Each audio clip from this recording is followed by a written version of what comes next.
मेरा नाम करण है और मेरी उम्र 22 साल है। मैं अपने मामों के घर में रहती हूँ क्योंकि मामों के अलावा मेरा इस दुनिया में और कोई नहीं। मामों का घर एक 3 मंजिला मकान है जो 5 2 मरले पर बना हुआ है। हर मंजिल पर 2 कमरे हैं। नीचे वाली मंजिल पर मामी, मामू और मामू का एक बड़ा बेटा रहता है। दूसरी मंजिल पर मैं और मामू की छोटी बेटी रहते हैं। सबसे ऊपर वाली मंजिल पर मामू का सबसे छोटा बेटा जरियाब रहता है।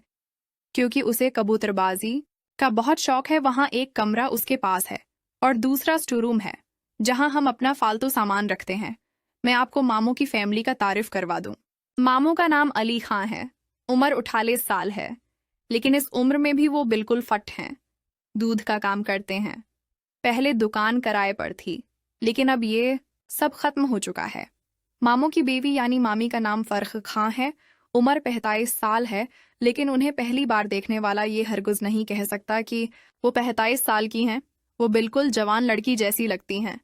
शायद 22-23 साल से ज्यादा की नहीं लगती हैं। मेरा बड़ा कजन हसन उम्र 24 साल की सी फर्म में काम करता है। रात को दोस्तों के साथ देर तक घूमता रहता है और घर सिर्फ सोने के लिए आता है। मैं कर्ण उम्र 22 साल पढ़ाई खत्म कर चुकी हूँ और अब मामी के साथ घर के कामों में हाथ बताती हूँ। मैं एक स्लिम और स्मार्ट लड़की हूँ। रंग भी दूध की तरह गोरा है। मेरी छोटी कजन रमशा उम्र 20 साल कॉलेज में पढ़ती है। पढ़ाई में ज्यादा अच्छी नहीं, लेकिन फैशन में बहुत माहिर है। देखने में मुझसे भी ज्यादा खूबसूरत है। मेरा सबसे छोटा कजन जरियाब उम्र 18 साल, लेकिन पूरे घर वाले उससे तंग हैं। लंबा चौड़ा जवान लगता है, लेकिन सारा दिन छत पर हो की आवाजें निकालता रहता है और कबूतरों के पीछे पागल है। मैं ये नहीं कहूंगी कि मैं बहुत ज्यादा शरीफ लड़की थी। मेरा भी एक बवाए फ्रेंड था जिससे मैं रोज बात किया करती थी। घर में मेरा ज्यादा तरफारिक वक्त जरियाब के कमरे में इंटरनेट इस्तेमाल करते हुए गुजरता था। वही मैं फेसबुक पर वक्त गुजारती या कभी कोई फिल्म देख लिया करती थी। एक दिन दोपहर का वक्त था। खाना खाने और सबको खिला देने के बाद मैं बर्तन धुए और फारिग हो गई। सोने का दिल नहीं कर रहा था क्योंकि गर्मियों के दिन थे। मैंने सोचा क्यों ना जरियाब के कमरे में जाकर इंटरनेट इस्तेमाल किया जाए। ये सोचकर मैं ऊपर की मंजिल की तरफ चल पड़ी। जब मैं ऊपर गई तो दरियाब कहीं नजर नहीं आया, लेकिन कंप्यूटर चल रहा था और इस पर मेरी एक खूबसूरत तस्वीर लगी हुई थी। ये देखकर मैं फौरन जरियाब के कमरे से बाहर निकल आई। सारा दिन यूं नहीं गुजर गया। जून का महीना था और गर्मी बहुत ज्यादा थी। हम लोग अक्सर रात को 9 बजे के बाद छत पर चले जाते थे सोने के लिए। मामी और मामू नीचे अपने कमरे में सूते थे, हसान भी अपने कमरे में, लेकिन मैं रमशा और जरियाब छत पर सूते थे। एक रात मुझे प्यास की वजह से आंख खुल गई। मैं उठकर नीचे पानी लेने जाने लगी तो देखा कि जरियाब अपने बस्तर पर नहीं था।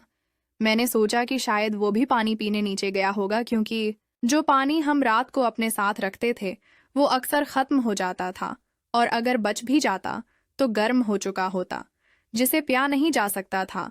जब मैं जरियाब के कमरे के पास से गुजरी तो वहां लाइट जलती देखी। ये देखकर मुझे हैरत हुई, क्योंकि मैं रात को सारी लाइटें बंद कर दिया करती थी। जब मैंने दरवाजा हल्का सा दबाया तो वो अंदर से लाख था। मुझे अंदाजा हो गया कि जरियाब ही अंदर है। ये सोचते हुए मैं नीचे चली गई, पानी पीने के लिए पानी पीते हुए अचानक ख्याल आया कहीं जरियाब मेरी तस्वीर तो नहीं देख रहा कंप्यूटर पर।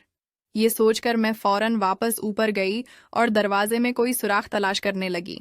हमारे घर के दरवाजे लकड़ी के और पैराने थे, इसलिए मुझे उम्मीद थी कि शायद कोई सुराख मिल जाए, लेकिन कुछ ना मिला। फिर मैं खिड़की की तरफ गई और वहां से एक हाल मिला। मैंने हाल से आंख लगाकर अंदर देखा तो जरियाब वाकई मेरी तस्वीर कंप्यूटर पर देख रहा था। कुछ देर बाद जरियाब ने कंप्यूटर बंद क्या तो मैं जल्दी से वहां से हट गई और अपनी जगह पर जाकर लेट गई। सोने का बहाना करने लगी। थोड़ी देर बाद जरियाब कमरे से निकला और नीचे चला गया, शायद पानी पीने, क्योंकि गर्मी बहुत थी। फिर कुछ देर बाद वापस आया और अपने बस्तर पर लेट गया और सो गया। लेकिन मैं सो नहीं सकी, काफी देर तक जागती रही। अभी जो कुछ हुआ था वो सब मेरी आंखों के सामने फिल्म की तरह चल रहा था। कब नींद आ गई पता ही नहीं चला। जब आंख खुली तो सुबह हो चुकी थी, सूरज निकलने ही वाला था। मैं जल्दी से उठी, नीचे गई, नहाया, कपड़े बदले और किचन में चली गई। मामी ने मुझे देखकर मुस्कुराकर कहा, क्यों करण आज बड़ी देर से उठी हो, रात नींद नहीं आई। क्या मैंने कहा?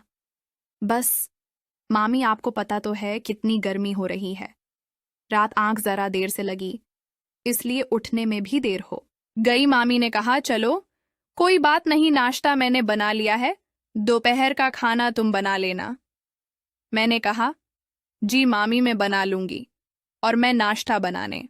मैं मामी का हाथ पटाने लगी। मामी ने कहा, चलो छोड़ो, ये सब रहने दो, जाकर देखो।